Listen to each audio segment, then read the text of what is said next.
Peut-être qu'elle ne te parle plus, qu'elle affiche son bonheur avec un autre, ou qu'elle t'a même bloqué. Ce que tu vas découvrir aujourd'hui peut tout changer. Lorsqu'un homme apprend à dominer ses émotions et à retrouver sa valeur, il cesse de quémander l'amour et le fait rayonner par sa seule présence. L'amour vient alors naturellement, sans qu'il ait besoin de le chercher. Ce n'est pas de la magie, mais de la psychologie pure. Cette sensation d'être remplacé comme un objet usé n'est pas une fin, mais un nouveau départ. Ce que tu feras dans ce silence décidera si tu restes à terre ou si tu renais plus fort. Trop d'hommes commettent l'erreur de courir après ce qu'ils ont perdu, envoyant des messages désespérés et perdant leur dignité à chaque tentative, comme s'ils tentaient d'éteindre un feu avec de l'essence émotionnelle. Si tu te reconnais dans ce schéma, il est temps de changer les règles. Ici, tu apprendras pourquoi le silence stratégique, le détachement et la reconstruction personnelle sont des armes psychologiques redoutables. Pas besoin de devenir un sage ni de lire des piles de livres. Il suffit d'oser agir autrement. L'homme qui cesse de mendier l'affection commence à la rayonner, sans un mot, par son attitude.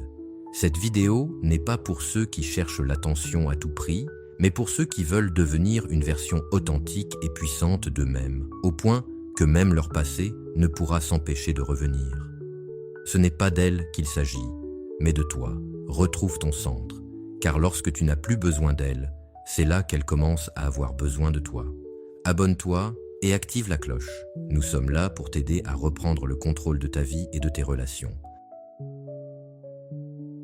Leçon 1. La force de la psychologie inversée. Quand tu te retires, elle avance, puis revient. Beaucoup pensent que s'éloigner, c'est être froid, mais c'est tout l'inverse. En coupant l'attention, tu deviens imprévisible et mystérieux. Le cerveau déteste les vides. Ta présence constante crée une habitude, et en l'interrompant, tu crées un manque, même si elle ne le comprend pas. Ce n'est pas de la manipulation, mais une démonstration de valeur. Tu montres que tu n'es plus toujours disponible. Ce n'est pas l'orgueil, mais la sagesse. Comme le disait Marc Aurèle, la meilleure vengeance est de ne pas ressembler à son ennemi. Ici, cela signifie « ne quémande pas l'attention », ne te perds pas dans les drames, réponds par une version améliorée de toi-même.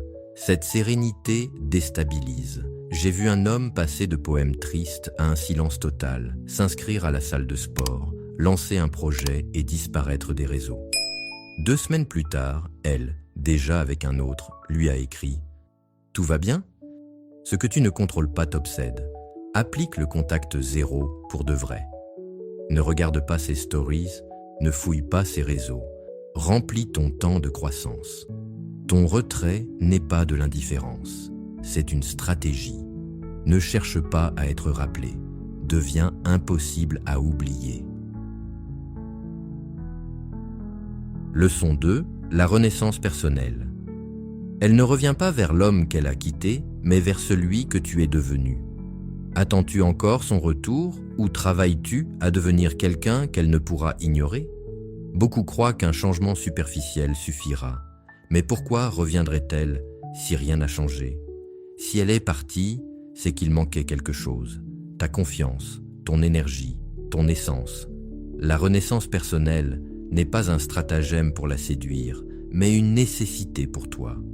Si tu restes dépendant ou stagnant, chaque geste semblera désespéré.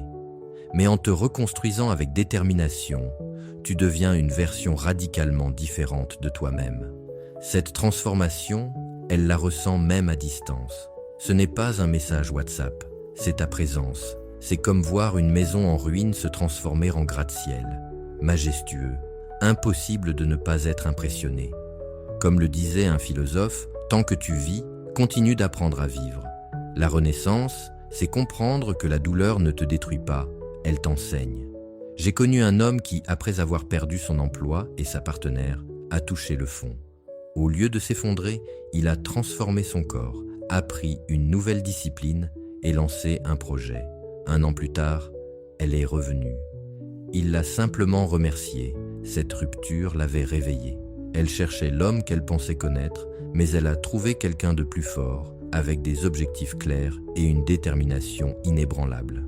Ta mission aujourd'hui, Dresse la liste des aspects de ta vie à améliorer, santé, mentalité, habitudes, objectifs, et travaille dessus chaque jour. Fais-le pour toi, pas pour elle. Quand tu deviens inaccessible, on te cherche. Si elle revient, ce sera parce qu'elle t'admire.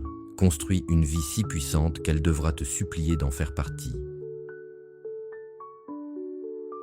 Leçon 3. Le piège du contact constant et l'attraction du silence. Ce qu'elle ne sait pas de toi la rend folle de curiosité. Le silence vaut plus que 1000 messages. Après une rupture, beaucoup tombent dans le piège de rester toujours présent. Messages, appels. Comment vas-tu? Ils pensent prouver leur valeur, mais c'est l'erreur fatale. Cela la maintient dans son confort. Ce qui est garanti est sous-estimé. Le véritable atout, c'est le silence absolu. Pas une colère froide, pas de réponse tiède, mais une disparition émotionnelle. Quand tu n'es plus là, son imagination s'emballe. Est-il avec quelqu'un d'autre? M'a-t-il oublié? Pourquoi ne revient-il pas? Ce vide l'obsède comme une série brutalement interrompue. Piketty disait « N'explique pas ta philosophie, incarne-la. Ne proclame pas ton retrait, vis-le. Distance-toi sans justification. Le silence s'impose de lui-même. » J'ai vu un homme bloqué par son ex ne pas envoyer un seul message, se concentrer sur sa croissance. Des mois plus tard, elle l'a contacté depuis un autre compte juste pour savoir comment il allait. Ce n'était pas un hasard, c'était le pouvoir de l'inaccessibilité. Ce qu'on ne peut posséder devient irrésistible, transforme ton absence en énigme et accompagne chaque jour de silence de progrès. Si tu réapparais, sois un homme différent. Celui qui est toujours disponible devient ordinaire, celui qui disparaît avec un but devient une intrigue, et de l'intrigue naît le désir. Ce que tu viens d'écouter n'est pas un simple discours sur la rupture. C'est un rappel brutal que la vraie bataille n'est pas contre elle, mais contre toi-même. Le silence, la rareté et la reconstruction ne sont pas des armes pour manipuler, mais des leviers pour redevenir maître de ta vie. Si tu appliques ces principes, tu ne cherches plus à être toléré, tu deviens quelqu'un qu'on respecte et qu'on admire. Alors prouve-le, engage-toi publiquement. Écris en commentaire cette affirmation simple mais puissante comme « Je choisis de me reconstruire ». C'est ton premier acte concret vers la transformation.